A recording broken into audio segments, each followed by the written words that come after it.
As the world grapples with the escalating impacts of climate change, its intertwining with global politics has never been more critical. The environment is no longer just a backdrop for political agendas, but a central and urgent focus of international discourse.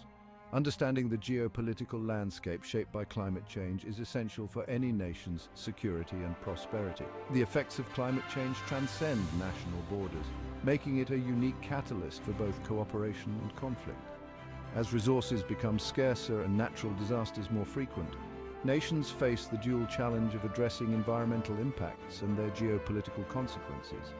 This complex scenario requires nuanced approaches and robust international collaboration. The urgency is palpable. With each passing year, the stakes are raised higher as the window for effective action narrows. This essay explores how nations are navigating this storm, highlighting the intersections of environmental strategies and global politics, the cooperative endeavors, and the sparks of conflict ignited under the strain of climatic shifts.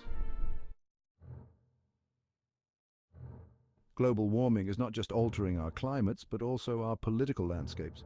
Rising sea levels and changing landscapes are exacerbating territorial disputes, as seen in the South China Sea and the Arctic. These regions are witnessing increased militarization and nationalistic rhetoric fueled by the prospects of new shipping routes and untapped natural resources. The melting Arctic ice, opening new navigable waters, has led to a scramble among bordering nations like Russia, Canada, and the United States. Each country asserts sovereignty, complicating diplomatic relations and raising security concerns. This geopolitical jockeying threatens to destabilize an already fragile northern region, bringing into question existing international laws and agreements.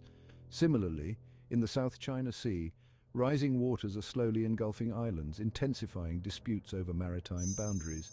Nations are fortifying their military presence, and alliances are being tested. These conflicts, fueled by climate change, highlight the pressing need for a unified global strategy to manage the geopolitical fallout of environmental transformations. The global response to carbon emissions has been a mixed bag of successes and setbacks. International agreements like the Paris Accord represent significant milestones where nations collectively agreed to limit their carbon footprints. However, the path to these agreements is fraught with disagreements and economic considerations that often stall progress. Countries with major industrial bases, such as the United States and China, face internal pressures against stringent climate policies, which are seen as threats to economic growth and employment. The negotiation processes are thus complex and delicate, requiring a balance between environmental goals and economic realities. This often leads to watered-down agreements that are more palatable politically but less effective environmentally. Yet these agreements are critical. They are one of the few tools that the international community has to address the collective problem of climate change. The success of such agreements depends not only on the commitments made, but also on the transparency and accountability mechanisms put in place to ensure that countries adhere to their promises. This ongoing process is a cornerstone of international climate diplomacy.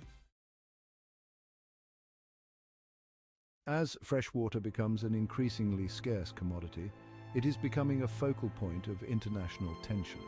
Regions like the Middle East and parts of Africa are experiencing heightened conflicts over water rights, which are compounded by climate change-induced droughts and population growth. These disputes often spill over into larger political and military confrontations.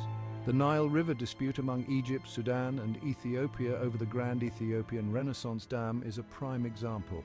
Egypt fears the dam will reduce the water flow essential for its population, while Ethiopia views it as crucial for its developmental goals. This conflict shows how water disputes can become entangled with national pride and developmental aspirations, leading to prolonged standoffs. In Asia, countries like India and Pakistan have long-standing agreements over river sharing, but these are constantly tested by changing water volumes and political tensions. The potential for these disputes to escalate into larger conflicts is real and worrisome, underlining the need for robust mechanisms to manage transboundary water resources effectively. Section 5. The Green Technology Race Competition and Collaboration. The pursuit of green technology has become a new arena for geopolitical competition and cooperation. Nations are racing to lead in technologies like renewable energy, electric vehicles and battery storage, which are essential for a sustainable future. This competition is pushing rapid innovation, but it also leads to strategic partnerships and alliances. China, for example, dominates the solar panel market, influencing global prices and supply chains. This dominance poses challenges for other nations, but also opportunities for collaboration in research and development. Similarly, international conglomerates are forming around the development of battery technologies, which are crucial for the transition to renewable energy. These dynamics are reshaping international trade and diplomatic relations. Countries are not only looking to secure their energy independence, but also to position themselves as leaders in the inevitable global transition to a greener economy. This race, while competitive, also fosters a shared goal of sustainable development, which can be a ground for international cooperation. Section 6. Climate refugees, a new challenge in international relations. The concept of climate refugees is gaining recognition as more people are displaced due to environmental reasons like sea level rise, extreme weather, and deteriorating agriculture.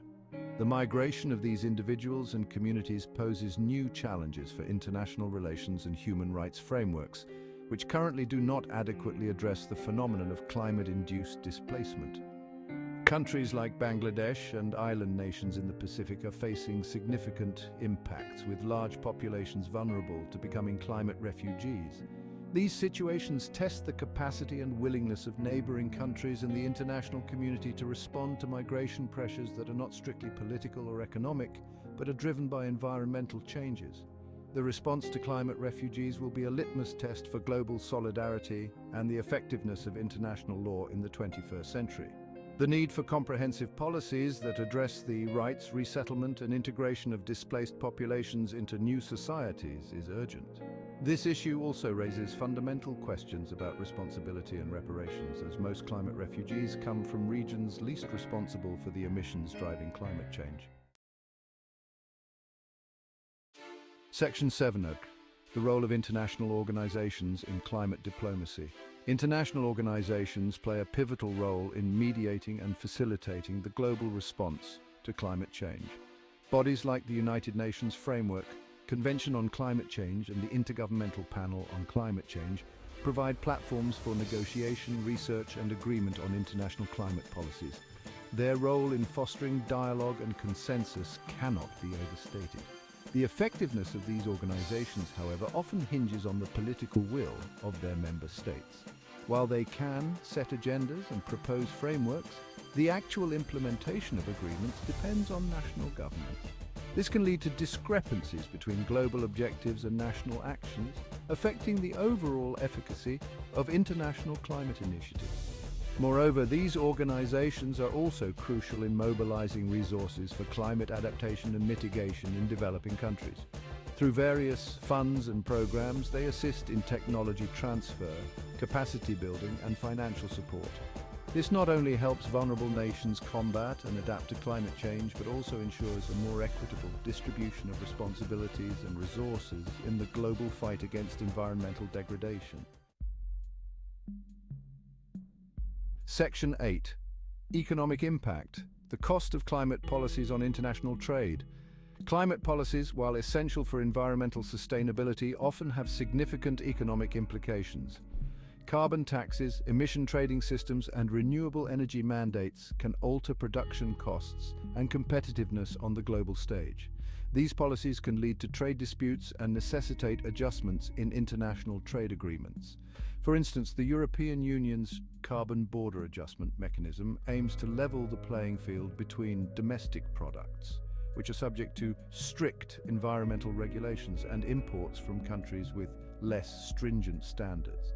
This policy is intended to prevent carbon leakage and promote global environmental standards, but it also raises concerns about trade fairness and protectionism.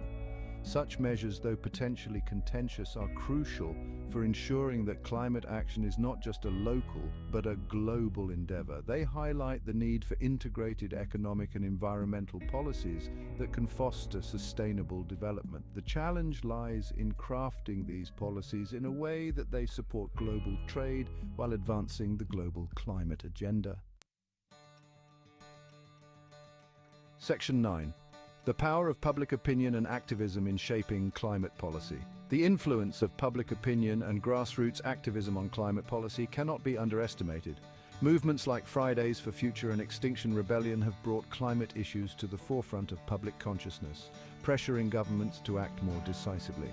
These movements highlight the power of collective action and the role of civil society in pushing for change. Activism has also led to increased transparency in government actions on climate change as citizens demand accountability for environmental promises. This has resulted in more robust and ambitious climate policies in various countries, reflecting the growing public demand for urgent action. The dialogue between governments and their citizens is thus crucial for the advancement of effective climate strategies. Moreover, the media plays a significant role in shaping public perception and consequently policy direction. Through widespread coverage of climate issues and the human stories behind them, the media can influence both policy and public opinion. This interplay between media, public opinion and policy forms a dynamic landscape where each element influences the others, contributing to more comprehensive and urgent climate action. Section 10 Conclusion: the imperative for global cooperation. The complexities of climate change demand a unified global response. As this essay illustrates, the intersections of climate change with geopolitics are vast and varied, encompassing economic, social and security dimensions. The challenges are immense, but so are the opportunities for cooperation and positive change.